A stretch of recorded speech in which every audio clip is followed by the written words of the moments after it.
issue ang gitawag nga artificial intelligence kung AI kanang mutan-aw bitaw kadidaya sa mura jud tinuod ba artificial intelligence naana man gyud siguro na ato hino pa na trending man gud ni siya kay last June 15 si Senator Ronald Bato de la Rosa nag-share sa AI kanang AI generated video katong interview sa mga estudyante nga misupak sa impeachment ni Vice President Duterte and kabalo naman gyud nga pro manggid ni siya. Si Bato de la Rosa.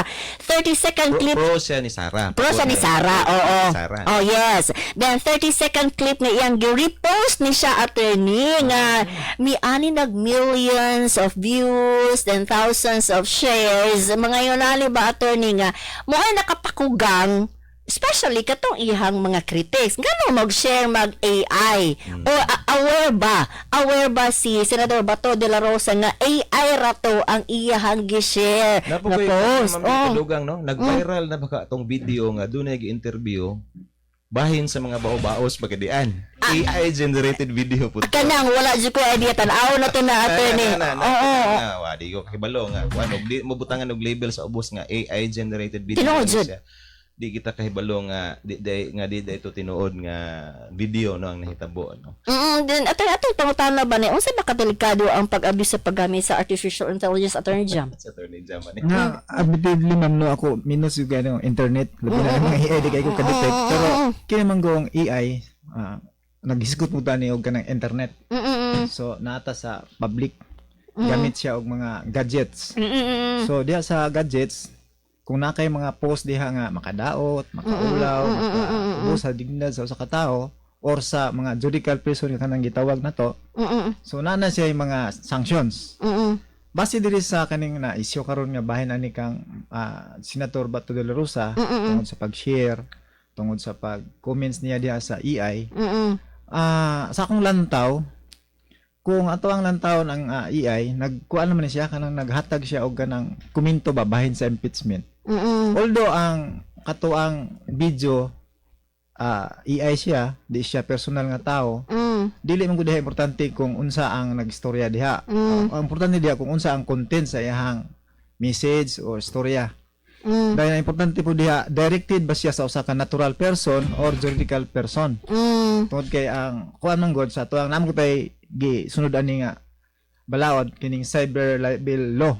Mo ni siya nag-govern sa kanang mga post, mga unsa pa diha sa online. Now ani nga sitwasyon daghang na alarma tungod lagi kuno kay bahin sa administrasyon nakadaot tungod kay ang AI bakak nakaulaw or naka-discredit. So atong nang taon diha kung naa ba ang element sa kanang gitawag atong cyber libel crime no. Una diha naabay gibuhat nga imputation. Nakadaot ba kani mga ingon nga naabay vice, defect or action or commission or status.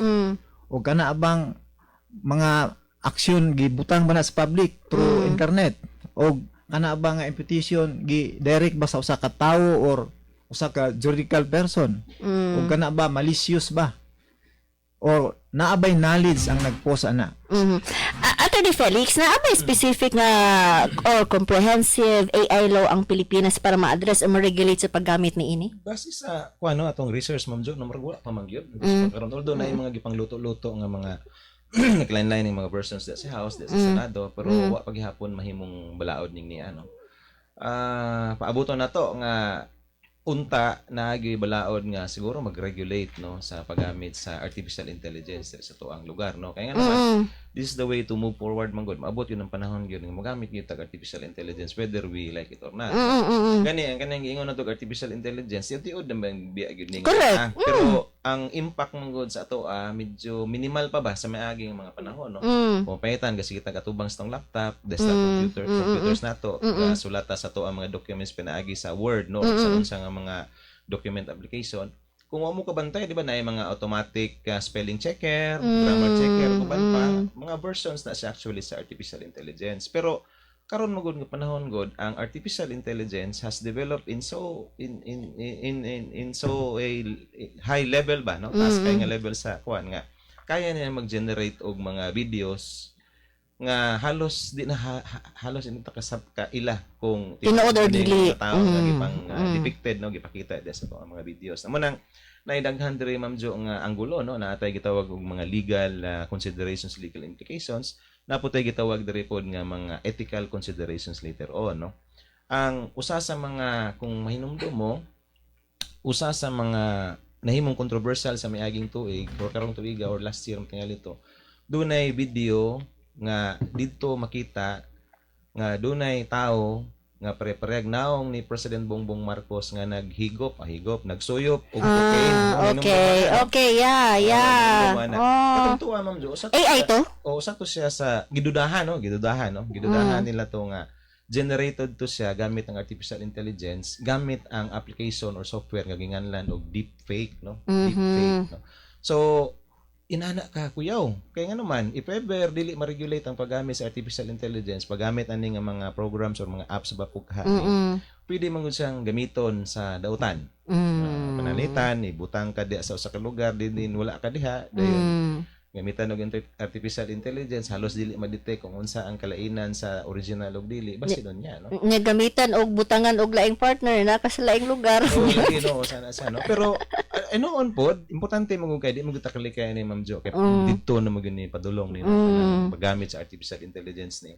Mo nang importante nga Naibalaod. dunay balaod og dunay regulation ani nga naman kay naa mo gud puy daghan po kay nga mga positive uses no, positive nga yes. epekto mo guni no. Matakibalo halos tanan nga manufacturing sa to mga produkto sa pagkakaroon gagamit ba og artificial intelligence na kanang robotics, kanang mass production, kanang unsa pa na siya nga mga pamaagi no. Wala na halos gihimo ang mga kaning mga consumer goods nato pinaagi sa manual nga production no. Kung dili mga pabrika ni mga pabrika gagamit gina sila artificial intelligence no.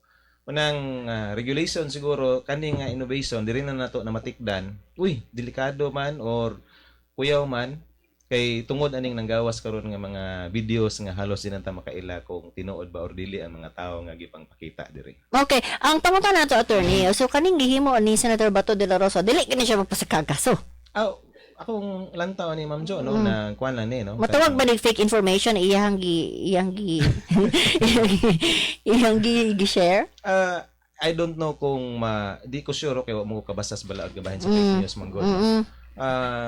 Pero kinahanglan lang taw namang elements na if ever no. Pero katong tuwa mo gyud Ma'am Jo no, kung para nako presumption of regularity, presumption of official function, presumption of good faith no.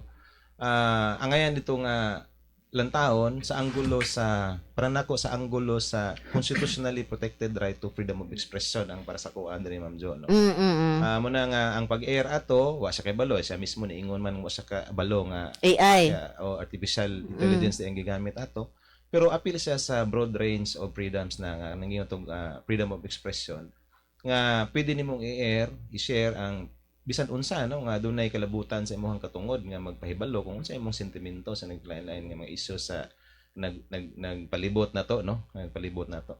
Then gani pod kung ato pong seryosohon pod ang cyber libel law, if ever do na magimingon na to applicable ang Cyber Libel Act ani Anti-Cyber Libel Act, di ta malimot nga wa ko malimot nga usa sa mga gitagaan og pagtagad sa usa sa mga decision Supreme Court diha kabahin sa cyber libel, ang act of sharing is not libelous. Okay. Kung mag-share lang ka diha bisan pag unsa pa nakagrabe na diha unod ana pero igo lang nimong i-share, wala na siya walay criminal liability dihang debita no. Gawas lang kung pinaagi sa pag-share